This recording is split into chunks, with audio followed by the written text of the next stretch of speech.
இப்ப அவுலியானா யாரு? தர்கா வந்து எதனால இஸ்லாத்துல கூடுமா கூடாதா? தர்கா அவுலியாவில வந்து எப்படி விளங்குறது, குர்ஆன் ஹதீஸ் அடிப்படையில் எப்படி விளங்குறது அப்படின்னு சொன்னாக்கா, இப்ப வந்து தர்கான்னு இப்ப நம்ம நாகூர், முத்துப்பேட்டை அப்படின்னு தமிழ்நாடு ஃபுல்லா நிறைய இடங்கள்ல நம்ம பாக்குறோம். இப்ப தர்கானா எப்படி இருக்குது இப்ப உள்ள பொசிஷன் இருக்குன்னு சொன்னோம்னு சொன்னாக்கா, இப்ப நாகூர் தர்காவே எடுத்துக்கோங்க. நீங்க நாகப்பட்டினம், நான் நாகூர். நாகூர் தர்காவே உதாரணத்துக்கு வச்சுக்கிட்டோம். ஒரு தர்கா உதாரணம் பார்த்தா மற்ற தர்கா போயிடும். அவுளியானா யாருன்னு சொன்னாக்கா, இறந்து போன நல்லடியார். ஒரு நல்லடியார் யாரை நம்ப போடுறோமோ அவங்க வந்து அவுளியா. நீங்களா கூட அவுளியாவா இருக்கலாம், நானா கூட அவுளியாவா இருக்கலாம், உங்க வாத்தா, அவங்க அப்பா அம்மா யாரா இருந்தாலும் அவுளியாவா இருக்கலாம். அதை வந்து அல்லாஹ் தான் முடிவு செய்வானே தவிர நம்ம வந்து சில பேர் அவுளியாவா நினைப்போம், ஆனா அவங்க அவுளியாவா இருக்க மாட்டாங்க.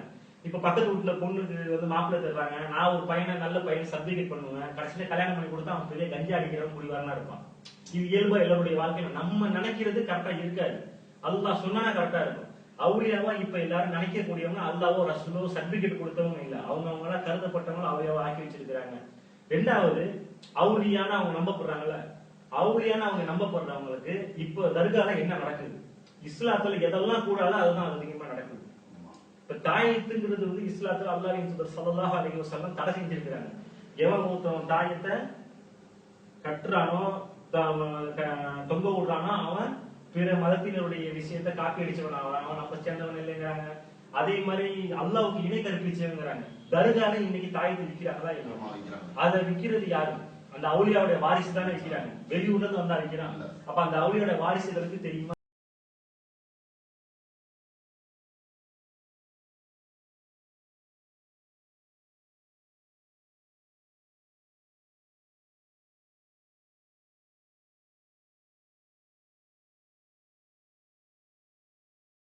அவுலியாவுக்கு தான் நான் சொல்றேன்.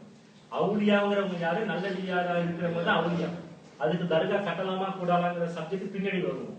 முதல்ல அங்க என்ன நடக்குது? தாயத்தை விற்க கூடாதுன்னு இருக்கு. அல்லாஹ்வுடைய தூதர் ஸல்லல்லாஹு அலைஹி வஸல்லம் கட்டளை போட்டுருக்காங்க, தாயத்தை விற்கிறாங்க. அப்போ அல்லாஹ்வுடைய தூதர் ஸல்லல்லாஹு அலைஹி வஸல்லத்துடைய கட்டளையை மதிக்கல, அவுலியா இருக்கிற இடத்தை அவுலியாவையும் மதிக்கல. அவங்க வயிற்றை தான் அவங்க மதிக்கிறாங்க.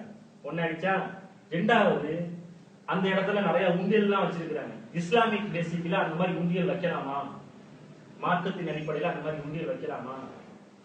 ஒரு அது வந்து என்ன மார்க்கத்தின் அடிப்படையில் என்ன உண்டியல் வைக்கிறாங்க அப்படின்னு சொன்னாக்கா, இந்த இடத்துல வந்து எனக்கு வந்து வயிற்ற வலிக்குது, கண்ணை வலிக்குது அப்படின்னு யாரெல்லாம் நேர்ந்துக்கிறாங்களோ அவங்க வந்து வெள்ளி தகடு, தங்க தகடு, சினிமா எடுக்கிறான். ஏஆர் ரஹ்மான் சகோதரர் ஏஆர் ரஹ்மான் இருக்கிறாரு. அந்த ஏஆர் ரஹ்மான் சார் வந்து நாளைக்கு ஒரு ஏதோ ஒரு படத்துக்கு புதுசா மியூசிக் போட்டாருன்னு சொன்னாக்கா திடீர்னு தங்க கேஸ்ட் போடுறாரு. ட்ரம்ஸ் மணி வந்து போடுறான். தேவாயி மியூசிக் டைரக்டர் வந்து போடுறாரு. இவங்க எல்லாம் என்ன நோக்கத்தோட போடுறாங்க? நம்ம நாகராண்டர் கோவில் உண்டியல்ல போட்டோம்னு சொன்னாக்கா பிசினஸ் நல்லா டெவலப் ஆகும், அதாகும் இதாகும், எனக்கு இதய துடிப்பு நல்லா துடிக்கும் அப்படிங்கிற நினைப்புல போடுறாங்க.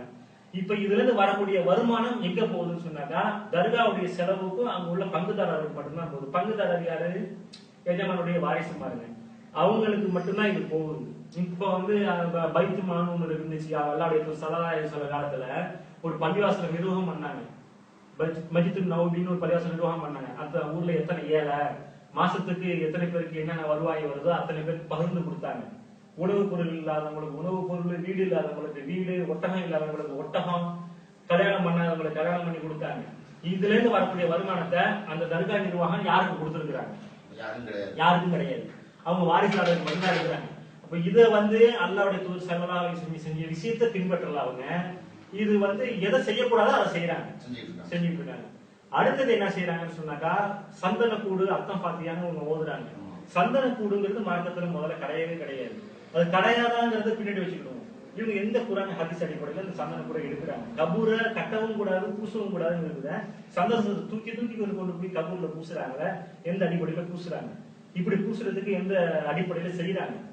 இதுல இருந்து வரக்கூடிய வருமானம் வந்து எங்க இருக்குது? அப்ப வந்து யாருடைய காசை வந்து வீணாக்குறாங்க. இதையும் நீங்க பாத்துக்கணும். அடுத்தது என்ன செய்யறாங்கன்னு சொன்னாக்கா, இப்ப தர்காவை பொறுத்தளவு ஒரு இறைவனுடைய தூதர் ஸல்லல்லாஹு அலைஹி வஸல்லம் வந்து ஒரு சில பிசினஸ்களுக்கு ஒரு சில ஆர்டர் கொடுத்திருக்காங்க. பிசினஸுக்கு என்ன ஆர்டர் கொடுத்திருக்காங்கன்னு சொன்னாக்கா, குத்தகை விடுறோம்ல. இப்ப குத்தகம்னு சொன்னாக்கா, நான் ஒரு குளம் வச்சிருக்கேன், குளத்துல மீன் இருக்குது. நான் அந்த குளத்துல மீனை எப்படி குத்தகை கொடுக்கணும்னு சொன்னாக்கா, இந்த குளத்துல வந்து மீன் இருக்குது, இந்த மீனை வந்து ஒரு 3 வருஷத்துக்கு நீ குளத்தை எடுத்துக்கோ, இந்த குளத்தை வச்சு நீ ஏதாவது சம்பாதிச்சுக்கணும், ஒரு மாச வாடகைக்கு விடுற மாதிரி இருந்தா கூட நான் விட்டுக்கலாம், அதுல எந்த பிரச்சனையும் இல்லை.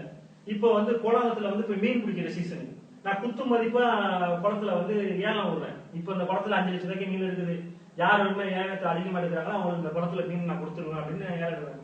5 லட்சம் ரூபாய்க்கு உள்ள இதை வந்து போட்டியில வந்து 15 லட்சம் ரூபாய்க்கு ஒரு ஆள் எடுத்துறான். அவன் மீனை வலை பிடிச்சி தேர்தான் 2 லட்சம் ரூபாய்க்கு தான் மீன் இருக்குது. அப்ப 13 லட்சம் ரூபாய் அவனுக்கு லாஸ் ஆகிடுது. அப்ப அல்லாஹ்வின் தூதர் ஸல்லல்லாஹு அலைஹி வஸல்லம் என்ன சொன்னாங்க, இந்த பாருப்பா, குளத்துல மீன் இருக்கும் போது ஏலம் விடாத, குளத்துல மீன் இருக்கும் போது ஏலம் விடாத, மீனை பிடிச்சி அதுக்கப்புறம் ஏலம் விடு. 15 லட்சம் ரூபாய் மீன் 50 லட்சம் ரூபாய்க்கு அது ஹலாலு. மீனை பிடிச்சி அதை ஏலம் விடு, அதுல இருந்து உனக்கு கிடைக்க முடியுது எல்லாம் ஹலாலு. அதே மாதிரி இப்ப அந்த காலத்துல பேரிச்சம்பழம் தோப்புலாம் இருந்துச்சா, பேரிச்ச மரத்துல வந்து 3 வருஷத்துக்கு குத்தகை எடுத்துருவாங்க மொத்தமா. எனக்கு 50 லட்சம் ரூபாய்க்கு 60 லட்சம் ரூபாய்க்கு குத்தகை எடுத்துட்டாங்கன்னாக்கா 50 லட்சம் ரூபாய்க்கு 3 வருஷத்துல காய்க்கணும். உனக்கு எப்படி தெரியும்? 50 லட்சம் ரூபாய்க்கு காய்க்கிறதுக்கு பதில் 100 லட்சம் ரூபாய்க்கு காய்ச்சிருச்சுன்னு சொன்னாக்கா குத்தகை விட்டவன் மனசு வருத்தப்படுவான், வயிறு எரியுமா.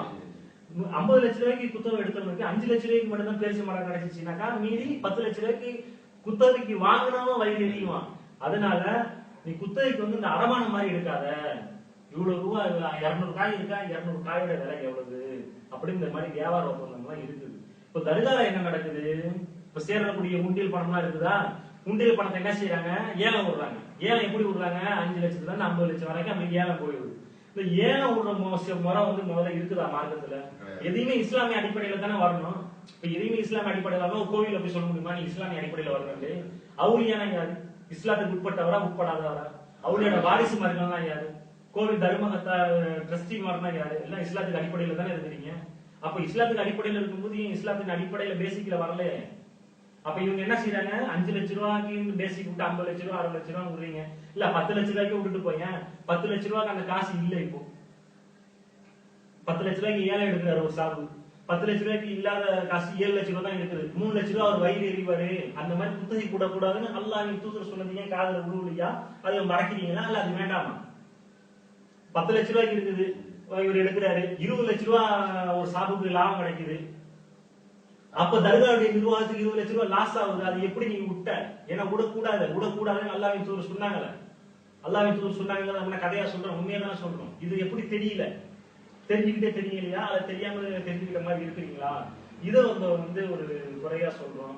நம்ம என்னென்ன சொல்லியிருக்கிறோம் தர்கா சம்பந்தமா, தாயத்து சம்பந்தமா சொல்லி முடிச்சாச்சு. தர்கா சம்பந்தமா என்ன சொல்லியிருக்கிறோம் சொன்னாக்கா, இந்த நல்லடியார வந்து எப்படி விளங்குறது, இந்த மாதிரி இறந்து போனவங்கள வச்சிருக்கிறாங்க ஒரு விஷயம். 2வது